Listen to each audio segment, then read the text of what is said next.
Hello everyone, it's me, Guncel again. You're not getting rid of me that easily. In today's video, we're analyzing Neviro Black's journal, an artifact found on the shores of Ravenna. The journal, nearly 40 pages in length, gives crucial information about the lore of Arcane Odyssey, the author of the book, and the kingdom shrouded in mystery. Winterveil. Before we begin, I wish to offer several disclaimers. First, I do not claim what I say is irrefutable fact. While my statements are based in logic and reason, I invite you to debate and challenge my statements in the comments. Secondly, you must remember that Neviro's past is somewhat unknown and Winterveil's more so. I am going off several assumptions I have made, which, while made based on evidence, could be completely wrong and throw my theory off the cliff of reason with ease if proved false. Finally, this video was scripted just before the Nimbus C update, thus my lore information is limited. With that aside, I invite you to relax, dim the lights, and join me for an expedition into the unknown. The journal is found on a Ravennan beach in the southeast near the Shining Plains.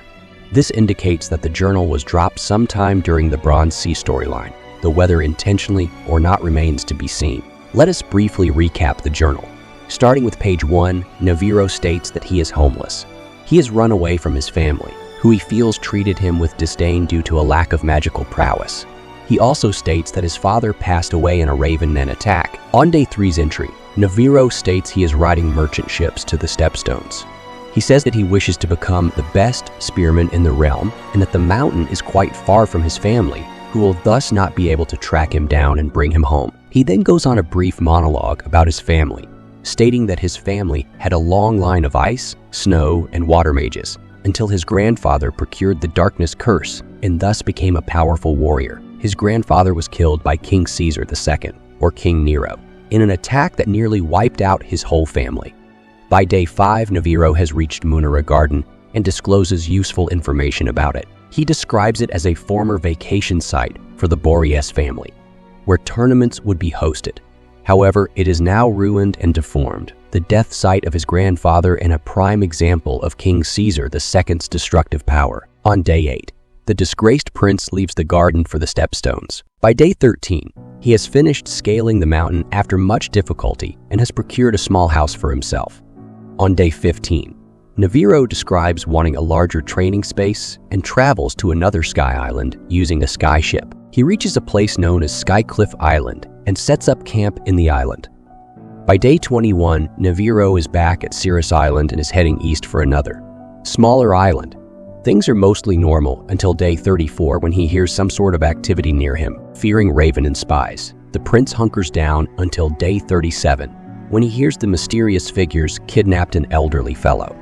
On day 39, Neviro spies a, quote, red-haired woman with a lot of magic power, who is poor in control and has a bad temperament, unquote. He describes someone on terms with the red-haired woman, asking him about the strange figures and speaking what he has found.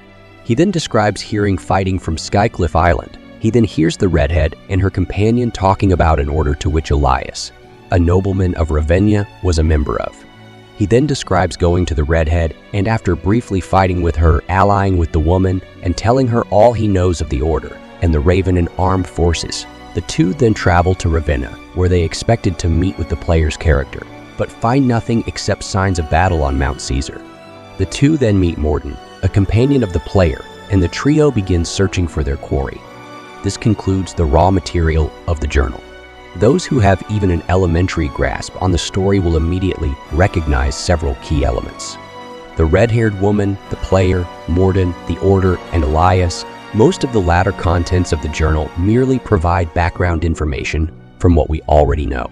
What I wish to focus on is the first few pages. It's clear that Neviro feels like an outcast. This therefore caused him to flee Winterveil and thus settle at the Stepstones. Because Neviro states that Winterveil is in a separate area from the area, it can be assumed that a significant amount of his home kingdom's influence is outside the Bronze Sea. Additionally, the information on Neviro's grandfather is critical. We now know who formerly bore the darkness curse, and we can thus try to theorize where it might be now and if it will reappear, since curses shoot far away from their wielders upon death, and there is no evidence Nero.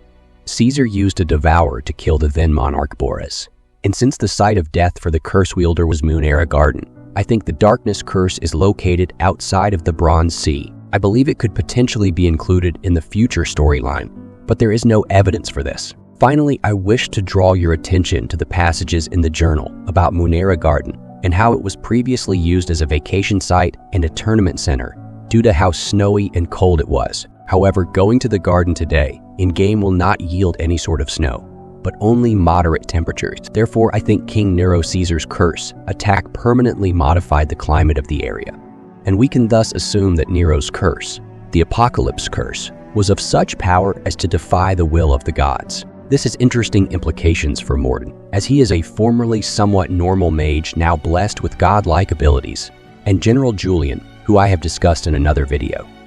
The powers, therefore, of a sea curse may be much greater than we ever previously speculated.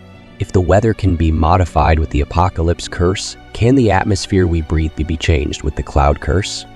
Can the Death Curse destroy massive amounts, even all life on Earth, in the blink of an eye?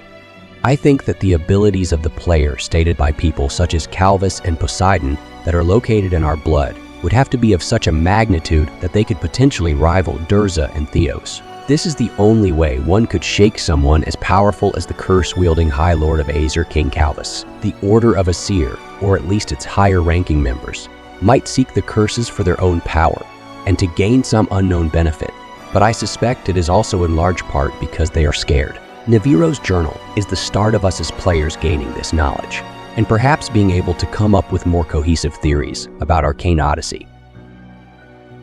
In conclusion, I believe Neviro's journal holds several very useful tidbits for the lore, and thus ought to be studied by those like myself who research the storyline frequently.